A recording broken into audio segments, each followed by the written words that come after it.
Hey folks, it's me, Brian, and this is what I'm drinking tonight, thanks to superfan Tony Menjivar, who recommended that I try Haku Rice Vodka, which comes to you from the House of Centauri, from Japan. It is 40% alcohol by volume, 80 proof, and the label says that it is a Japanese craft vodka distilled from 100% Japanese rice, bamboo charcoal filtration for a smooth and silky finish. On the back, the label reads Haku translates to brilliance and white. Crafted by the House of Centauri, Haku is a Japanese vodka distilled from rice, filtered through bamboo charcoal, delivering a soft, silky, and smooth finish. Discover the brilliance of Japanese ingenuity. So, I'm going to try this out tonight. Plus, I'm going to give you a little bonus. I'm going to compare it to Tito's, which is my favorite vodka based upon its price point, really, and the fact that I can find it anywhere. So, Haku Vodka, you can find this in stores in Maryland for $27. Tito's, a handle, 1.75 liters, you can find for $27. So this is a 750 milliliter bottle. This is a handle, 1.75 liter bottle. So this is much bigger, but this is the same cost. So we're going to see if this is worth the added cost. So let's crack it open. And I have 2 glasses to serve myself. They are different. I looked this up on the internet. This is a 9-sided glass, which is a nonagon, 9 sides. Like if you count up the sides right here. And this I thought was circular, but it's not. It's actually 12 sides. So this is 12 sides, which is a dodecagon. I hope I pronounced that right, but now you know. Thank you, Internet Machine, for that. So let's crack this open and do some drinking and some comparing. Just a little bit of the Haku and just a little bit of the Tito's. Now, this is what I'm looking for, right? I'm looking to see how smooth each product is in comparison to one another, and if they're actually flavorless, which quite frankly should be the objective of a vodka. It should be flavorless. Most of them are colorless unless they're flavored with a fruit or something of that nature, but it should be flavorless. So, and if it's flavorless, it should not have like a big aroma or any aroma. So let's smell the Haku. Exactly what I think it should smell like grain alcohol, right? Very neutral. All right, let's do the Tito's. Same thing. Smells like a grain alcohol. All right, so let's give it a taste. Prost, my friends. Haku.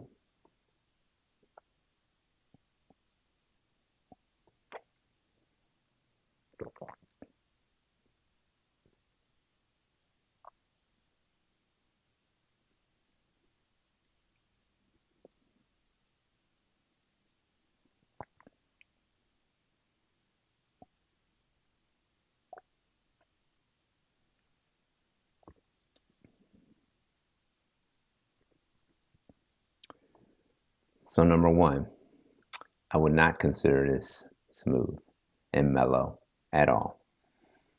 It does have a little bit of flavor to it. Has like a citrusy flavor to it. So whatever that rice is over there in Japan that they're making this out of, And the processing over the bamboo charcoal, uh, it's not as smooth as I thought it was going to be. It does have a little bit of citrus flavor, which is not a bad thing, right?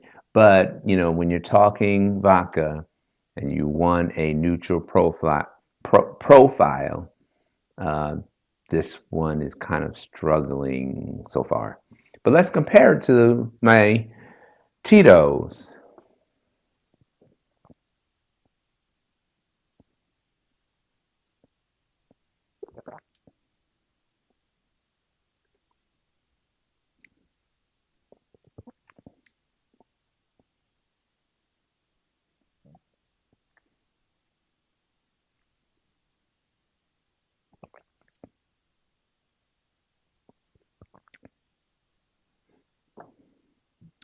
Okay, so Tito's to me is a little bit smoother, but a little bit sweeter. So neither of them are as neutral as, a vodka can be. Vodka can be. They do have a little something to them.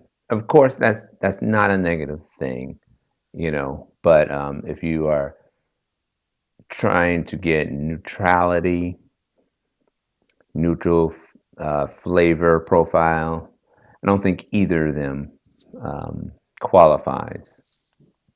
However, though, this is going to be the deciding factor on which is a better vodka, for the price, of course.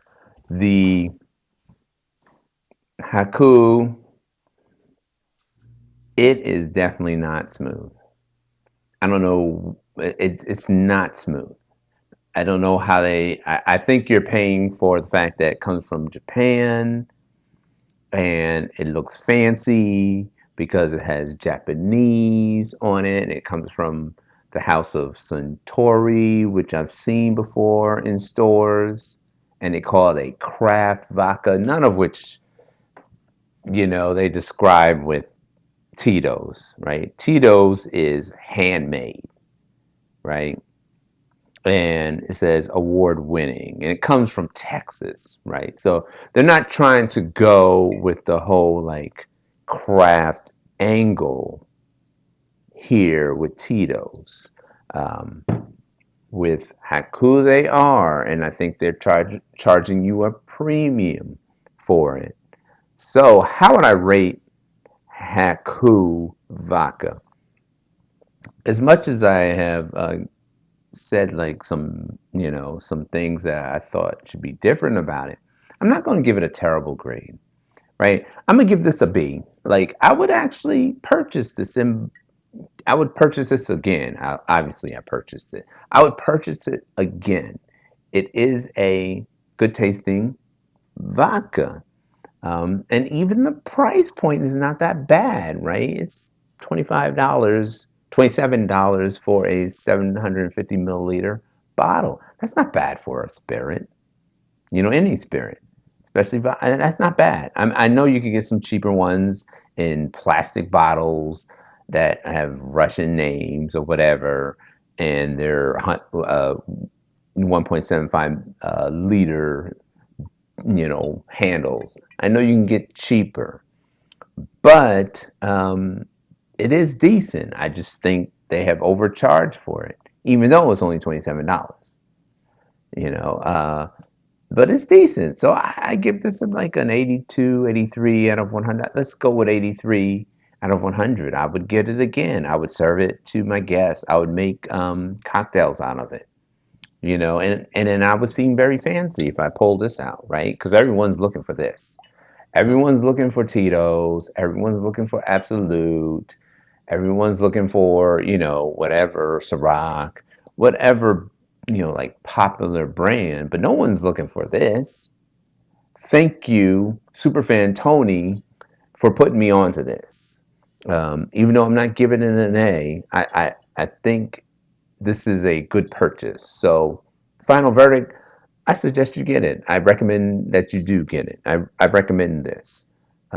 So there you have it, folks. Another review in the books. Haku Japanese Rice Vodka.